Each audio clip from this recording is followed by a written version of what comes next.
নমস্কার, আমার নাম নবনীতা ভট্টাচার্য আর আপনারা দেখছেন আমার চ্যানেল বক্রমবাজ। প্রতিবারের মতন আমি এবারেও চলে এসেছি নির্দিষ্ট একটি বিষয় নিয়ে আপনাদের সাথে কথা বলতে।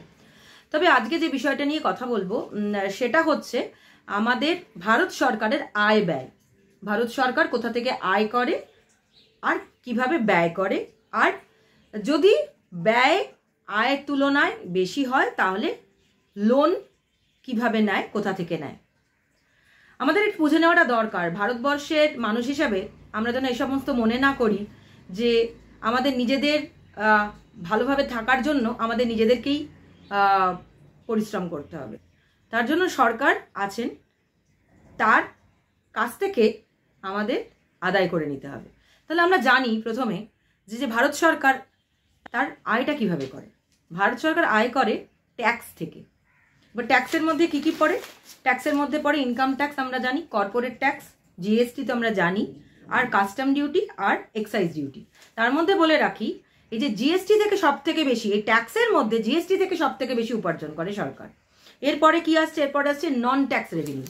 নন ট্যাক্স রেভিনিউ মানে হচ্ছে যে ভারত সরকারের যে কোম্পানিগুলি আছে, যেমন ওএনজিসি, ইন্ডিয়ান অয়েল আর ভারত পেট্রোলিয়ামস, এখান থেকে তো সরকার রেভিনিউ আর্ন করে, এগুলোকে বলা হয় নন ট্যাক্স রেভিনিউ। এরপর আর একটা হচ্ছে, সেটা হচ্ছে যে 3 নম্বর পয়েন্ট, যেভাবে ভারত সরকার আয় করে, পাবলিক সেক্টর আন্ডারটেকেন, সেখানে শেয়ার থাকে ভারত সরকারের, সেটাই কখনো সেখান থেকে রেভিনিউ আর্ন করে সরকার। তাহলে 3 রকম প্রসেস হলো, ট্যাক্স, নন ট্যাক্স রেভিনিউ আর পাবলিক সেক্টর আন্ডারটেকেন, হয়ে গেল। এটা হচ্ছে 3টে ভাবে উপার্জন করে। আর 4 নম্বর হচ্ছে ফরেন ইনভেস্টমেন্ট আর ফরেন ডিরেক্ট ইনভেস্টমেন্ট। এই 2 রকমের ভাবেও ভারত সরকার রেভিনিউ আর্ন করে।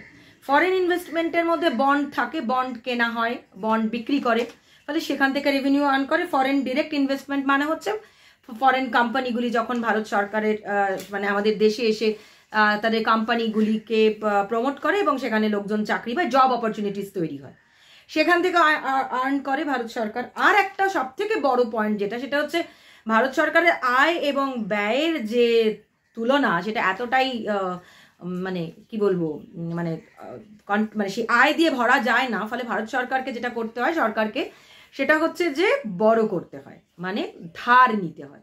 সেটা হতে পারে দেশীয় কোম্পানি থেকে ধার নিচ্ছে, বা সেটা হতে পারে ফরেন কোনো কোম্পানি থেকে ধার নিচ্ছে। এবার ধার নিলে তো তার সুদও দিতে হবে, সে সুদের কথায় পরে আসছে। তাহলে মনে রাখবেন যে ভারত সরকার আয় করছে, যদি সরকার আমাদের বাপ মা হয়ে থাকে, তাহলে বাড়িতে যেরকম হয় যে আয় কি কোন কোন খাত থেকে আয় আসছে, তার মানে ট্যাক্স থেকে আয় করছে।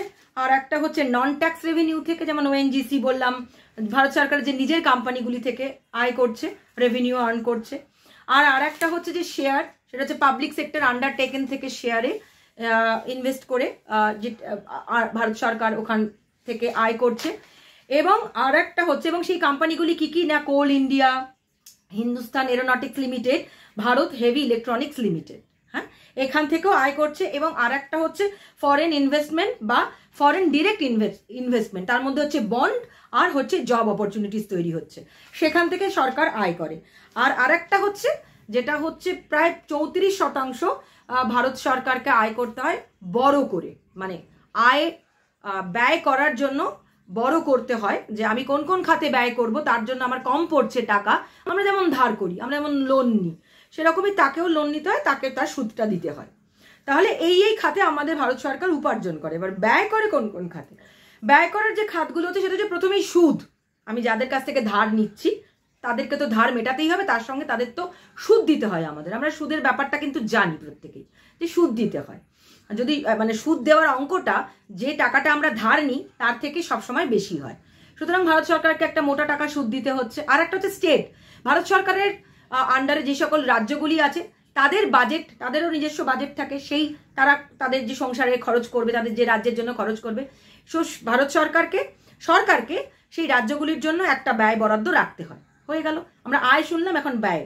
এরপরে কি ব্যয় হতে হয়? এটা হচ্ছে কিছু সেন্ট্রাল স্কিম আছে ডেভেলপমেন্টের, আবার কিছু সেন্ট্রাল স্পন্সর স্কিম রয়েছে, সেগুলোতে টাকা ব্যয় করতে হয়।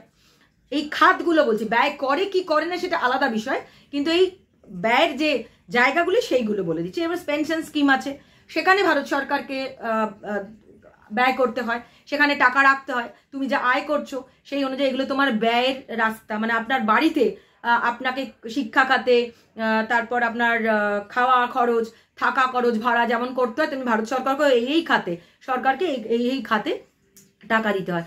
আর কি কি খাতে দিতে হয় না, আর একটা হচ্ছে ভর্তুকি। অনেক ক্ষেত্রেই ভর্তুকি দেওয়া কথা রয়েছে, যেমন সিলিন্ডারে ভর্তুকি দিতে হয়, এরকম অনেক খাতে সরকারকে ভর্তুকি প্রোভাইড করতে হয়। তাহলে ব্যয়ের জন্য সেই ভর্তুকি খাতটাও কিন্তু উল্লেখ করা রয়েছে।